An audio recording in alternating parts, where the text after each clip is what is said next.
Ravi de vous retrouver pour une nouvelle émission de Marché, c'est Rick et soyez toutes et tous les bienvenus. Aujourd'hui, je vais vous partager ma vision globale sur les indices américains. On va parler du S&P 500, du Nasdaq, du Dow Jones, puisque finalement, le S&P 500, par rapport à ce qu'on s'était dit mardi, a très peu bougé. Donc, on va refaire un point sur ce plan. Et en complément, comme il y a peu de choses à dire de nouveau, je vous partagerai également ma vision sur le Nasdaq et le Dow Jones. Mais comme d'habitude, avant, un petit tour du côté de l'actualité des marchés financiers. Et on démarre avec le calendrier économique pour aujourd'hui. Du côté des US, pas grand-chose à part la classique publication des inscriptions hebdomadaires au chômage avec demain, je vous rappelle, les NFP, taux de chômage ainsi que les salaires horaires, savoir si ça augmente ou non. Donc c'est surtout demain qu'il y aura des grosses news. En revanche, du côté de l'Europe, et notamment pour les amateurs de Forex, soyez extrêmement vigilants puisqu'on aura non seulement la décision de la BCE sur les taux d'intérêt qui, comme vous le voyez, sont attendus largement à la baisse. Mais surtout, ce qui nous intéressera, c'est le discours de Christine Lagarde pour voir quelle est la direction qui est prise par la Banque centrale européenne pour les semaines et mois à venir. Concernant l'actualité de la chaîne, juste avant de parler de l'actualité des marchés, hier, j'ai publié une nouvelle vidéo que vous pouvez retrouver sur ma chaîne ou directement sur Twitter ici, avec 5 nouvelles actions sous-évaluées éligibles au PEA. Vous savez, c'est cette série que j'anime désormais depuis le mois d'avril. Donc, on est au troisième mois dans lequel j'ai partagé des nouvelles actions éligibles donc au PEA qui sont sous-valorisées, de qualité et à fort potentiel.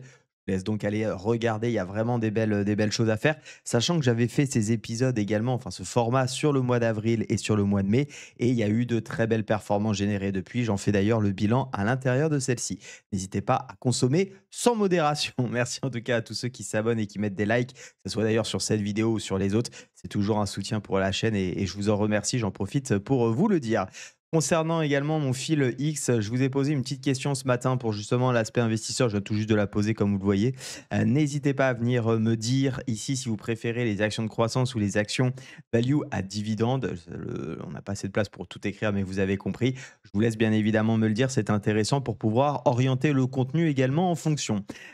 Concernant le S&P 500, on va en parler après. Je vais vous parler de plusieurs entreprises. On va parler de belles configurations, de moins belles.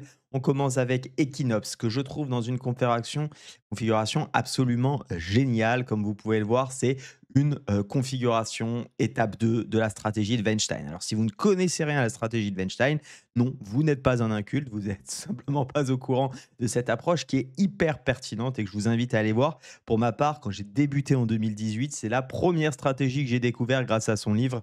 Et si vous en saviez assez pour gagner en bourse, non, ça c'est le livre de Peter Lynch, je confonds toujours, pardon. C'est Secret pour gagner en bourse à la hausse et à la baisse. Je vais y arriver, je confonds toujours les deux. Je vous invite vraiment à aller découvrir la vidéo que je vous mettrai en fin de celle-ci qui vous explique les grandes lignes de cette stratégie. L'idée, c'est quoi? C'est simplement d'avoir une phase d'accumulation comme vous pouvez le voir. Ici, on met une moyenne mobile 30 et quand la moyenne mobile 30 est aplatie et qu'on casse le dernier plus haut pour faire simple, on démarre une phase 2 et ça peut donner de très jolis rallyes haussiers. Et donc, Equinox est également dans cette configuration. Je vous en ai partagé également d'autres sur mon canal Telegram. Je vous invite à me rejoindre si ce n'est pas encore fait. Vous avez le lien qui est en description. En tout cas, on a une très belle config et comme je vous le disais, j'attendrai un petit pullback sur la zone des 4,29, 4,30. Il faut d'abord attendre la clôture weekly pour que ça soit validé. Donc, on attendra la fin de cette semaine et puis semaine prochaine, je n'en reparlerai pas. Mais en tout cas, sachez que si ça pullback, je serai dedans. Autre entreprise que j'affectionne tout particulièrement et qui est là, on est vraiment dans une optique de trend following. Je vous en avais parlé, enfin, j'en ai parlé à maintes et maintes reprises sur cette chaîne. J'ai repris le dernier post en date sur le 30 avril. Regardez l'action technique qui continue de croître et de grandir. Magnifique configuration. Alors d'ailleurs, je vous ai pas mis le graphique actualisé, mais il est encore plus haut. Et juste pour rappel, essayez. Là, c'est plutôt un petit clin d'œil, un petit conseil pédagogique. Alors, je ne vous dis pas d'acheter forcément technique, mais essayez plutôt de vous orienter vers des titres qui montent. Je sais, c'est tentant, on a envie d'acheter ce qui baisse, on a envie de faire le gros coup, d'acheter un point bas, mais croyez-moi, il y a beaucoup plus de chances d'avoir de la performance sur un actif qui monte que sur un actif qui descend. Sauf bien évidemment quelques exceptions particulières. Encore une fois, je pense qu'on ne veut pas tenter le gros coup. Et il y a un point également, je n'arrête pas de dire, mais souvent, quand vous avez un actif qui chute et que vous tentez un coup, déjà vous avez peu de chances de gagner, mais en plus de ça, vous allez mettre un petit pourcentage de votre portefeuille parce que vous n'êtes pas confiant. Et donc, quand bien même le titre se porterait bien, la performance sera peu significative parce que tout simplement, vous n'aurez pas mis énormément. Et donc, du coup, super, ça a monté, vous avez fait x3, x4, mais finalement sur un tout petit pourcentage de votre portefeuille, qui n'a pas forcément un impact significatif. Airbus, ça y est, on y est, bien aidé par le contexte économique, je vous en reparle dans un instant. C'est un trade que je vous avais partagé il y a 5 6 semaines. Désormais, enfin même cette semaine où j'avais commencé à préparer le plan, c'est vraiment un trade en tout cas que j'ai essayé de vous faire vivre. Tant mieux, celui-ci est passé, hein. Parfois, je vous en fais vivre qui ne passe pas. Celui-ci est passé, donc je vous rappelle, hein, le contexte, c'est qu'on a un énorme canal haussier. On avait déjà pris le trade à l'époque ici, pour ceux qui me suivaient sur Telegram, pour aller chercher les 170. On est revenu à la baisse, on est revenu sur le bas de canal. On avait dit, si on sauve la moyenne mobile 200 et qu'on sauve ce double support, à savoir le support oblique ainsi que le support horizontal sur les 138, eh bien, se positionnera. Chose faite ici, on avait été rentré de manière un peu agressive et on a TP hier sur les 170, je crois, 171. On a bien été aidé par le contexte économique puisque la Chine, au regard des tensions commerciales, allait se entendre qu'elle passerait non pas des commandes à Boeing, mais bien à Airbus. Et donc, forcément, le titre s'est envolé, c'est le cas de le dire. Parrot, superbe entreprise, alors que j'avais acheté il y a très longtemps, pour rien vous cacher. Ah, voilà, bah, typiquement, une entreprise qui n'était pas très bien orientée. J'ai mis une toute petite ligne de mon portefeuille. J'avais commencé à construire une ligne. J'ai un PRU à 4,31. Donc le cours aujourd'hui est même plus haut que ça, hein, puisque là, c'est au moment où j'avais fait la capture hier matin. Le titre a explosé de 22% hier. Donc je crois qu'on est passé à 11 ou 11 et quelques. Je suis à plus de 167 comment dire, de plus-value latente. Maintenant, il y a un point, c'est que c'est très bien. Moi, je suis très content, hein, bien évidemment, ça explose. Mais comme j'ai mis une toute petite ligne, bon, bah, malgré tout, ça fait pas non plus une performance d'un point de vue monétaire ultra intéressante. C'était plutôt pas mal, par contre, en termes de pourcentage, et c'est plutôt pas mal en termes de performance. Maintenant, voilà, regardez, c'est simplement ici, on a une nouvelle stratégie de, pareil, hein, configuration de Weinstein. Grosse phase d'accumulation après une belle baisse. Alors là, pour le coup, c'est une moyenne mobile 200, mais vous avez la même avec la moyenne mobile 30. Et là, on a une très belle accélération, super config. C'est encore plus joli sur Parrot, je trouve, parce qu'on a vraiment une grosse phase ici sur plusieurs années. C'est généralement plus c'est grand, plus c'est long, plus c'est bon. Voilà, pas d'allusion bien évidemment, mais vous m'aurez compris. Tesla qui dévise de 45% au Royaume-Uni en mai, ça continue de baisser. J'avoue ne pas comprendre trop ce titre. Attention, malgré tout, on a eu un rebond dans la baisse. On revient dans un gros niveau de polarité et on voit que pour le moment, il est rejeté. Je crois qu'il y a un seul pays en Europe qui a réussi à faire des meilleures ventes. Moi, ce qui m'alerte vraiment sur Tesla, c'est que je trouve qu'on est encore en train de payer une valeur où les chiffres, je suis désolé de le dire, mais c'est pas bon. Quand on voit, là, on parle uniquement du Royaume-Uni, mais globalement, c'est la même chose ailleurs. On a 2 fois moins de Tesla qui ont été vendus, alors que c'est ça la problématique, parce qu'on se dirait c'est tout le secteur. Mais le secteur des véhicules électriques à batterie a progressé de 28%, et BYD, l'acteur chinois, a doublé ses ventes. Il y a un moment, bien qu'on ferme les yeux et qu'on se dise: c'est Tesla, Elon Musk a quitté le Doge, donc ça y est, il va revenir en forme, dans l'entreprise. Moi, j'en suis toujours absolument pas convaincu et donc je serai très prudent de ce côté-là. Dernière action dont je vous souhaitais vous parler, malheureusement, là, je ne vais pas vous parler en bien, hein, c'est Rémi Cointreau. Une des actions délaissées et désavouées du CAC 40. Ah, c'est pas du CAC 40 d'ailleurs, c'est d'une action française, excusez-moi.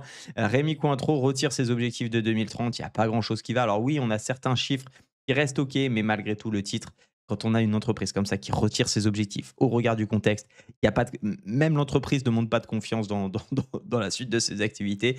Personnellement, encore une fois, peut-être que c'est le point bas et ça remontera. Est-ce qu'on a envie vraiment de prendre autant de risques? Je n'en suis pas totalement convaincu. Donc je reste bien évidemment à l'écart de ce type d'actifs. Voilà un petit peu pour tout ce que je souhaitais vous partager. Pour ceux qui débutent en bourse et que ça intéresserait d'aller plus loin, de se former en ayant juste des bases, je vous propose ma formation qui vous est offerte complètement gratuite bien évidemment. Vous avez le lien qui est en description. Je vais revenir sur toutes les bases que vous devez maîtriser avec un ensemble d'outils qui est à votre disposition, avec les actions françaises à fort dividende, les meilleurs rendements depuis 25 ans.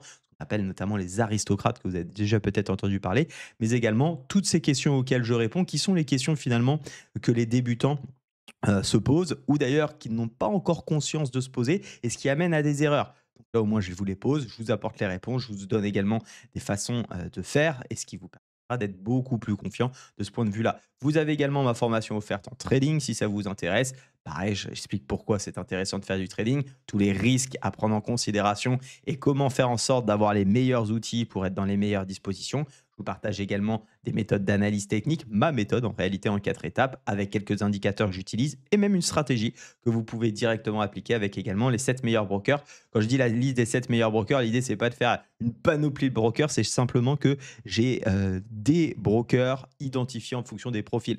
Je vais pas recommander la même chose à quelqu'un qui souhaite trader le forex en compte propre que quelqu'un qui souhaite faire de l'investissement moyen long terme, vous l'avez compris, sur des actions. C'est pourquoi je vous propose mes brokers. En réalité, il y en a moins que 7 puisque parfois c'est redondant et peu importe, je trouvais le chiffre 7 sympathique d'un point de vue marketing. Voilà, donc vous avez toute l'information ici et vous pouvez donc vous rendre en description pour vous procurer ces 2 formations qui, je vous le rappelle, sont totalement offertes. On passe donc sur le S&P 500. Peut-être que certains s'en souviennent, si vous avez vu la vidéo de mardi, on a eu une jolie correction à la baisse, rebondi, cassure du 0,618, le double bottom, pardonnez-moi, et on est reparti dans une configuration haussière et depuis désormais quelques jours, on est dans un nouveau range, hein, on pourrait clairement le considérer ainsi. En zoomant un petit peu en 4 heures, c'est beaucoup plus visible. On a à grosse maille le support, la polarité ici à 5800 et l'ancien milieu de range des 6000 points. C'est un milieu de range de ce range-là qui bloque. Et donc, tant qu'on est dans cette boîte, pour moi, rien à faire. Rien à faire dans la boîte à proprement dit. Aux extrémités, ça reste bien évidemment jouable. Je vous l'avais dit, moi j'avais 2 plans. En réalité, j'en ai 3, 2 acheteurs, un baissier. Mon préféré de tous donc, parmi ces 3 plans, c'est d'acheter bien évidemment le bas du support, comme on aurait pu le faire ici. J'ai pas trouvé d'opportunité et j'étais surtout pas là à ce moment-là, mais peu importe. Ce qui m'intéresse, c'est vraiment plutôt de payer le bas pour vendre le haut. C'est une stratégie bête et méchante de range qui marche bien. Pourquoi on n'a pas forcément, pour ma part, je ne le ferai pas, envie de vendre le milieu de range ici, simplement parce qu'on reste précédé par une dynamique haussière. Ça ne veut pas dire que ça ne marche pas, ça ne veut pas dire qu'on n'a pas le droit de faire, surtout qu'ici, on pourrait avoir un très bon risque-reward. Je dis simplement que ce n'est pas forcément une zone qui m'intéresse à travailler à la vente, déjà parce que vendre les indices n'est pas dans ma préférence, n'est pas ma préférence, surtout quand le contexte de fond n'est pas vraiment baissier. Et surtout, ce qui me gêne, c'est vendre dans une zone qui est complètement indécise. Ça peut très bien un tout petit peu casser pour un petit peu, puis derrière réintégrer. Inversement, partir direct. Donc les ventes, j'éviterai ici. En revanche, pourquoi pas chercher des achats? Malgré tout, encore une fois, j'aime pas trop la zone, mais je préfère ici plutôt quand même chercher des achats, chercher des achats, je vais y arriver. Si on casse, bien évidemment, le dernier point haut pour aller chercher les 100%. Maintenant, il y a un plan qui pourrait être baissier, c'est si jamais on ne tient pas ma zone des 5800, on casse par le bas et on va chercher les 0,68 puis 0,5. C'est pas du tout le plan que je privilégie pour la simple et bonne raison qu'on aurait probablement des objectifs avec des obstacles et des RR qui seraient pas vraiment très intéressants de ce point de vue-là. Donc en conclusion, c'est vraiment la zone des 5800 qui m'intéresse le plus en attendant un petit peu de voir ce qui se passe ici. Concernant le Nasdaq, vous allez voir qu'on est globalement dans la même configuration. La différence qu'on a un petit peu cassé justement ce milieu de range, c'est pourquoi je serais plus à l'aise à trader à l'achat le Nasdaq actuellement que le S&P 500. Un petit peu, hein, si on reprend ce range qu'on avait ici, cassé, vous voyez, mid-range, ça reste bien évidemment une zone un petit peu de turbulence, mais qui est un peu plus orientée. Et donc, si je devais m'appuyer aujourd'hui sur un actif, j'irais probablement plus chercher le Nasdaq. Vous voyez, on parlait de cassure. Bah, si j'arrive à casser le dernier point haut, alors j'essaye de continuer finalement jusqu'au dernier 100%, hein, les 100% qui est l'ancien ATH. On peut bien évidemment aussi viser les 22 300 qui est le dernier point haut où on n'avait pas réussi sur les contrats à terme à reprendre comment dire, le dernier point haut justement. Si jamais on est dans une phase de contraction et de baisse, ce qui pourrait arriver, d'ailleurs j'ai l'impression qu'on a un petit biseau est en train de se mettre en place, sauf erreur de ma part. Effectivement, attention, figure d'essoufflement. Donc, si on casse par le haut, ouais, bien évidemment, la figure n'existe plus. Si on casse par le bas, on a effectivement une figure de retournement à ce niveau-là. Il faudra être prudent. On aura également la possibilité de réfléchir à racheter ici si on a une configuration 4 heures ou daily d'achat sur la zone des 20 500 si jamais effectivement on a une zone de correction. Et je vais terminer avec le Dow Jones pour aujourd'hui. Le Dow Jones qui est un petit peu moins haussier, lui ce qui est intéressant c'est qu'il est plus bas sur son ancien range, hein, vous vous rappelez, donc pareil, je vais me remettre en daily pour que vous ayez bien un visu. On avait cette sorte de gros double top qui avait retourné temporairement la tendance, puis finalement pareil on a fait le double bottom dans l'autre sens, et depuis eh bien on est en train de travailler autour de la polarité. On voit que c'est un petit peu indécis. Bon, à ce niveau-là, il y a plusieurs choses qu'on peut faire. On peut essayer de travailler la grosse zone de polarité ici, sur les 42 000, si on trouve un joli signal d'achat. Je trouve ça un petit peu ambitieux, un petit peu risqué, mais pourquoi pas. D'ailleurs, j'en ai fait une simulation de trade. Je dis un petit peu ambitieux et risqué, oui, parce qu'on a effectivement pas mal d'indécisions. Il faut être capable de tenir ces trades pour faire ce type de swing. Pourquoi? Parce que simplement, vous risque d'y avoir pas mal d'indécisions encore. Alors, ça peut partir, hein, bien évidemment, dans un sens, mais faut en être conscient. Si on n'a pas envie d'être dans de l'inconfort, si plutôt ça nous met dans une situation inconfortable, évitez ce type de trade, bien évidemment. Ça va plus vous faire des erreurs qu'autre chose. Vous allez acheter, vendre, augmenter les frais, très peu faire de performance et ça va plutôt vous frustrer et probablement vous faire prendre d'autres mauvaises décisions par la suite. Donc plutôt à éviter. Maintenant, ça reste quelque chose d'assez sympa parce qu'on peut s'invalider sous le dernier point bas et ça nous offrirait un ratio globalement de 3,5 à peu près, un gros maille en fonction de ce que vous visez.